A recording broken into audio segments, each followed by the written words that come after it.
अजब रमा राघवची जोडी।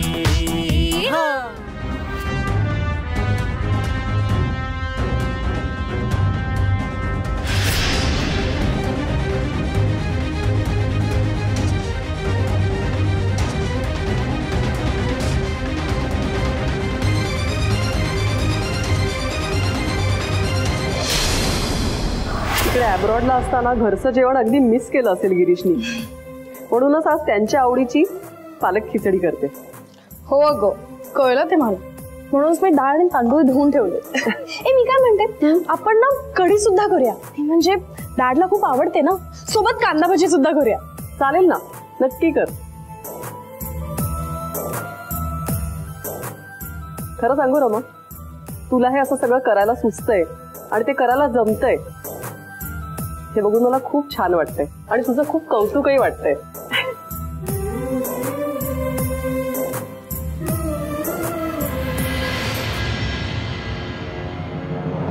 या ही पवित्रा बघावं तेव्हा किचन मध्ये घुसलेली असते।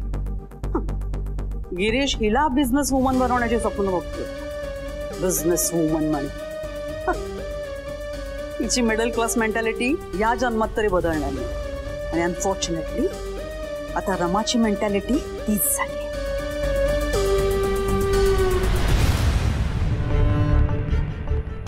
लावण्य ताई, काही हवंय तुम्हाला?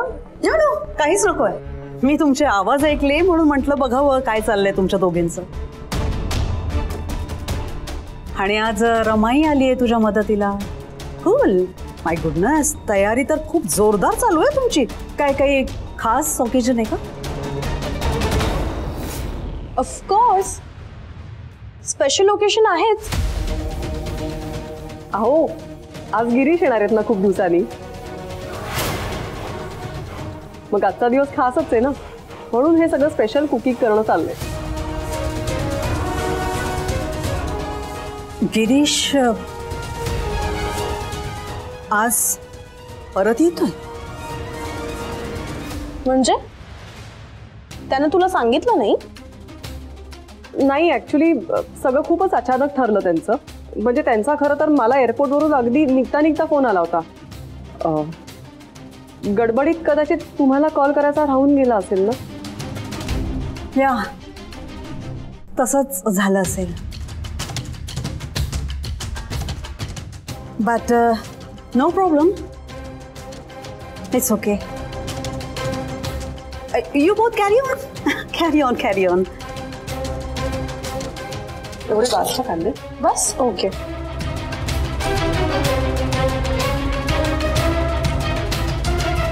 गिरीश परत आल्यावर माझ्या सगळ्या प्लॅन्सवर पाणी फिरणार आहे। गॉड, म्हणूनच रमाने मुद्दाम त्याला बोलवून घेतलं। आता तो मला माफी मागायला लावे, त्या गजाननला कन्व्हिन्स करून रमा राघवचं लग्न लावून दे? नो नो नो, मी असं होऊ देणार नाही।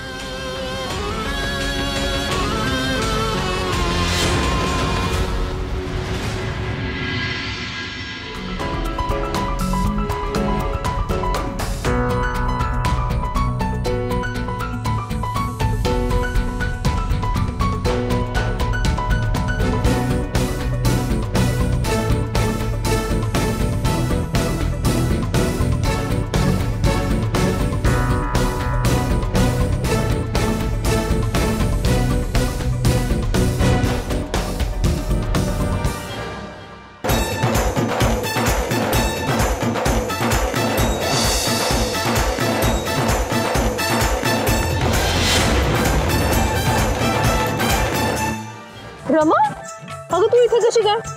जाऊ रमा, तुला काय फार इम्पॉर्टंट काम नसेलच ना? पण मला खूप इम्पॉर्टंट काम आहे। मला इंग्लिश स्पीकिंग क्लासला जायचंय आणि राघवराव मला तिथे सोडणार आहेत। राघवराव, निघायचं? गॉड, हो का? तुमचं काम फारच इम्पॉर्टंट आहे ना? फाईन, राघव जा, सोडा तू हिला। तुम्हाला तर खूप उशीर होत असेल ना, निघा ना, निघा। खूपच उशीर होतोय। आणि एक मिनिट अश्विनी, गाडी थांबली, आता पडणार नाहीयेस तू, आधी हात काढ. राघवराव, अगं अहो आता जरी उतरले तरी गाडीवर बसल्यावर पुन्हा हात ठेवायचाच आहे ना. आणि तसंही मला गाडीची की नाही खूप भीती वाटते. इतकी भीती वाटते गाडीवर बसायची तर मग बसायचा अट्टहास का केला? आपण एकत्र असल्यावर मला अजिबात भीती वाटत नाही, कारण मला माहितीये तुम्ही मला गाडीवरून पडूच देणार नाही.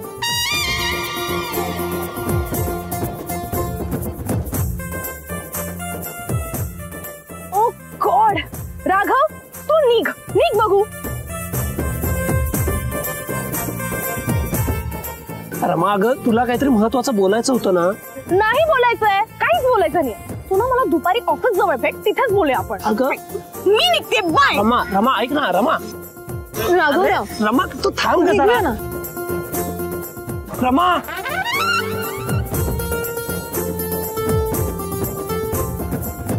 वा वा वा, ही तर कुठे सुरुवात आहे. चला राघवराव, आता तुमच्या खांद्यावर नेहमी माझाच हात असेल. सवय करून घ्या. चल चल.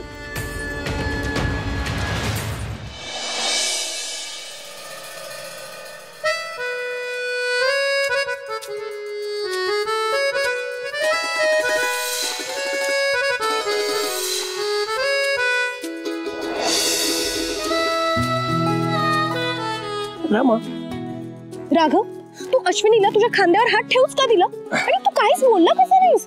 फर्स्ट ऑफ ऑल तू तिला सोडायलाच का गेलास? अगं ती माझ्यासाठी इंग्लिश शिकतेय, मला एवढं नको करायला तिच्यासाठी. अगं ती घरात माझ्यासाठी सतत काही ना काही करतच असते. ओके, नाव आय थिंक तू सुद्धा तिला लाईक करायला लागलास. एनिवेज अंकल गुरुजी तिच्याच साईडला आहेत ना. आता तू सुद्धा ना तिच्याशीच लग्न कर, म्हणजे कसं तुमचं सगळं काही सॉर्ट होईल. मी निघते, बाय.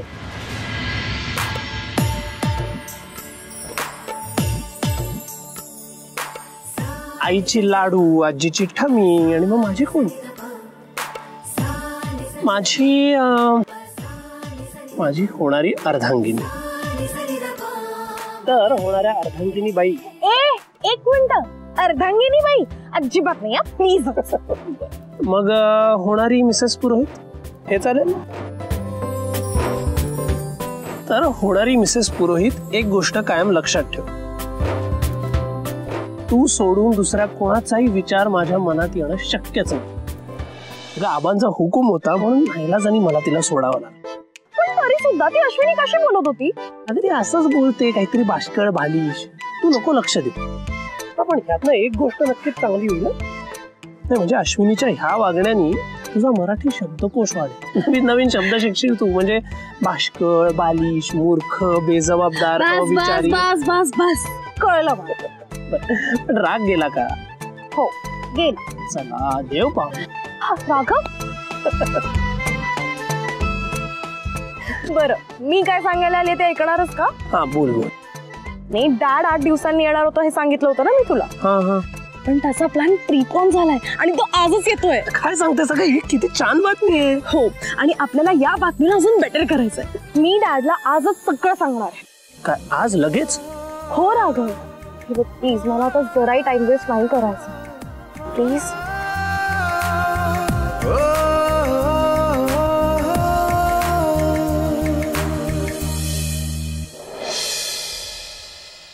राघव, डॅडला यायला खूप उशीर होतोय. अरे नाही ग, आपण खूप वेळ वाट बघतोय ना, म्हणून असं वाटत असेल. मग वाट तर बघणारच का? एकदा का डॅड आला ना की सगळ्या गोष्टी एकदम सॉर्ट होणार आहेत बघ. तो आला ना की आल्या आल्या लगेच मी त्याला अंकल गुरुजींकडे घेऊन जाणार आणि सांगणार आहे की बाबा त्यांना कन्व्हिन्स कर प्लीज.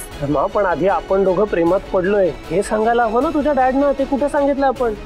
हो अरे, ते सुद्धा मी सांगणारच आहे त्याला. डॅड